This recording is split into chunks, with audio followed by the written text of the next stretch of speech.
Hello, hello. It is the virtual midwife, Karen Wilmot, founder of the Due Date Club and the creator of the Relax in Pregnancy Sling.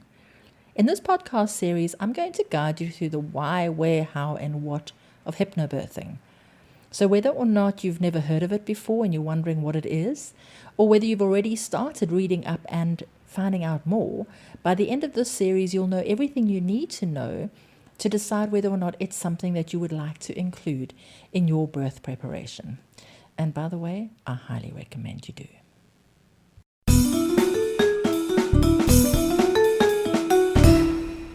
Welcome to another episode in the series on hypnobirthing. Today we are going to be exploring the fascinating topic of cognitive bias in birth preparation. Now, you may be wondering what that is and thinking that it sounds like a very fancy term and what has it got to do with birth preparation? But it's actually a really important thing to understand, because essentially a cognitive bias is a systematic error in thinking that can affect your beliefs, your perceptions, and your decisions.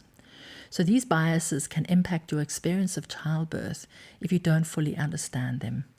Let's dive in and explore the 5 most common cognitive biases in birth preparation and how they might impact your choices that you make during pregnancy. So firstly, we have confirmation bias, and think about the word confirmation. It's a tendency to seek out information that confirms and supports your existing beliefs, and that ignores or dismisses any information that contradicts your existing beliefs. So in the context of birth preparation, it could lead to you seeking out only information that supports what you already know about birth or what you would like to have for your birth, and ignoring or dismissing any information to the contrary.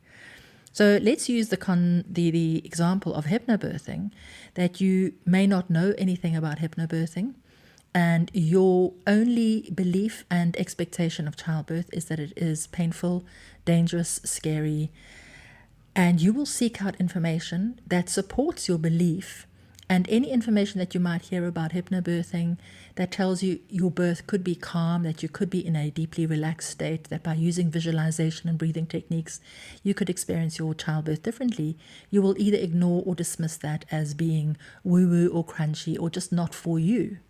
Because your confirmation bias tells you that birth actually is scary and painful and dangerous, and you will only listen to women's stories that support that belief, and there are enough around of those stories. You don't need to look very far, especially when you're online, to find stories that support that belief. The next one is anchoring bias. Now, there is a tendency to rely too heavily on the first piece of information that you have, which becomes the anchor for future decisions. In birth preparation, this could lead to you basing your entire birth plan on a single experience or a single story, even if it's not representative of the majority of birth experiences. So somebody who hears a traumatic birth story early in pregnancy may be influenced to avoid that type of birth experience, even if it's not the best choice for her, or even if it's unrealistic, even if it is not necessarily what happens in all births. It's the one that she has put an anchor on. So I want you to think if there's anything in your experience that you have anchored onto, that you have allowed to become an anchor bias for you in your pregnancy. And I want you to explore that a little bit deeper, because it will impact the choices and decisions that you make, and it will impact your ability to be open-minded about the other alternatives and things that are available to you that could possibly change that or alter that. The third cognitive bias is the availability bias. This is the tendency to make decisions based on the information that is easily available or that comes to mind most quickly. In the context of birth preparation, it can lead to you making decisions based on anecdotal evidence or even misinformation. And once again, we know that there is plenty of misinformation available online, especially if this is your first pregnancy and actually you're not even aware of what questions to ask. So when you do a Google search, you might be putting in a question that will immediately pull up stories that do not necessarily give you the information you need, but will impact the way that you take that information. In other words, you're asking the wrong questions. You're not asking for positive birth stories. You're not asking for the best way of preparing for birth or what actually happens in labor. Or you're just asking for birth stories, and the first ones that come up are negative birth stories or traumatic birth stories. So making sure that you are seeking out a variety of information and making sure that the information you get is from a reliable source and it is backed up by evidence, research, science. It's not just the attitude or the experience of one person, or even one person who is not qualified to share that information. For example, you might hear about a high-risk birth from a friend who may assume that being high risk is a common experience, even though the statistics suggest otherwise. Hindsight bias is the fourth cognitive bias we'll be discussing. And this is the tendency to believe after an event has occurred that you could have predicted or known about it beforehand. So this could lead to you blaming yourself for the outcome of your birth, even if the information or circumstances surrounding the way your birth and pregnancy unfolded were beyond your control. In other words, if you have a traumatic birth experience, feeling that you should have known what was going to happen, or you should have known better, or you would have, could have, should have in many ways, even if the information was not available or clear to you at the time. And it's very possible that if you are suffering from hindsight bias, that part of that, especially if you have had a traumatic birth experience, that there was an element of confirmation bias or even anchoring bias. And it's easier now to have that hindsight bias because you wish you had done more birth preparation, or you wish you had been more prepared, or you wish you had asked that question. So hindsight bias is, like any hindsight 2020. It's important that part of your preparation is exploring all your options, all the options that are available to you, and what are the pros and cons of those? Are there alternatives? Is that what you want? Is what you are hearing evidence-based? Do you have a reliable source of information? Who is the go-to trusting person for you in your pregnancy? Who is supporting you and sharing that information with you? And can you trust that person? The last type of bias is negativity bias. Now, this is the tendency to give more weight to negative information than positive information. And how easy is that? Because in the context of birth preparation, we know how much negative stuff is out there, and it could lead to you focusing on the potential risks and complications of birth rather than all the positive aspects. And I think that happens a lot in our day and age because there is so much information available and because there is so much shared about the complications and what happens and all the things that can go wrong in childbirth, that it's very easy to hook onto one of those, and that becomes the focus of your birth preparation, and you do everything that you can to avoid that.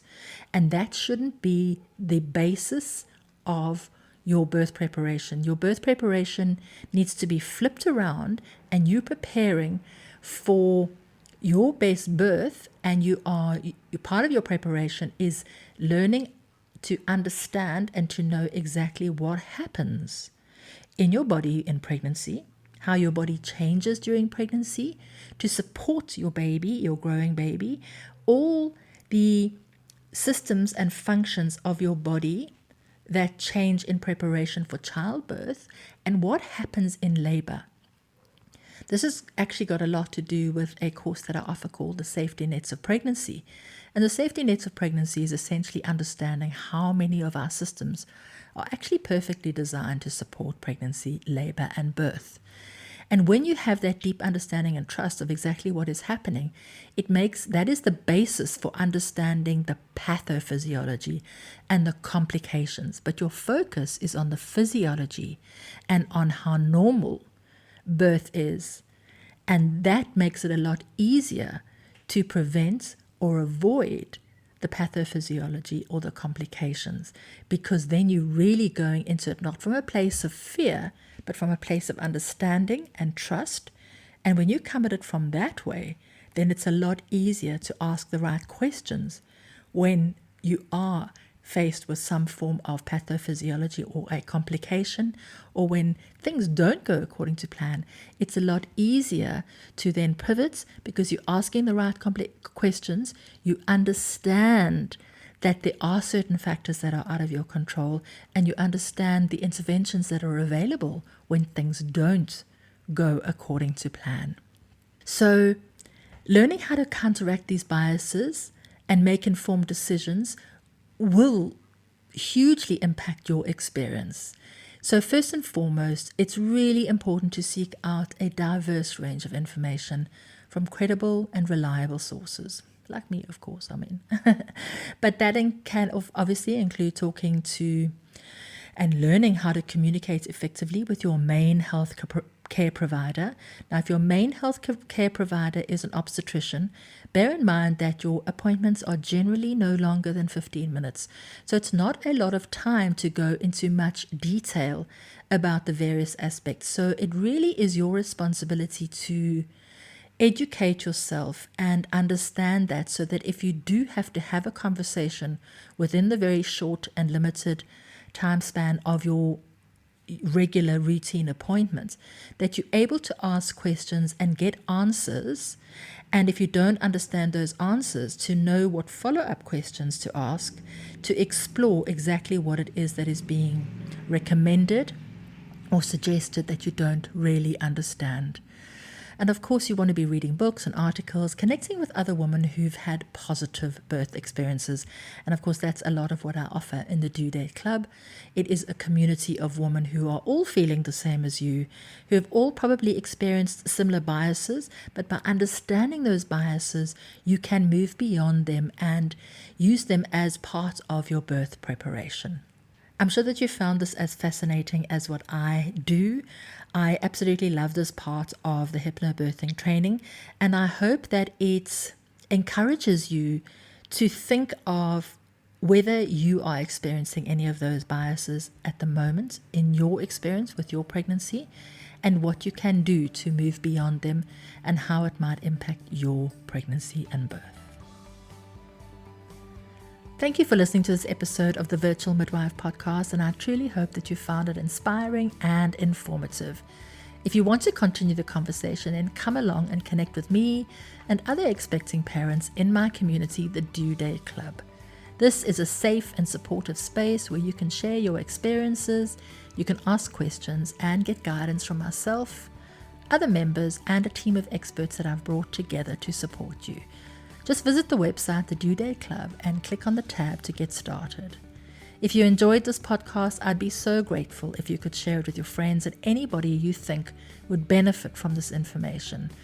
Don't forget to subscribe and follow me on social media so that you can stay up to date with new episodes and additional resources. I'm continuously adding new stuff to make sure that you stay up to date and informed and prepared.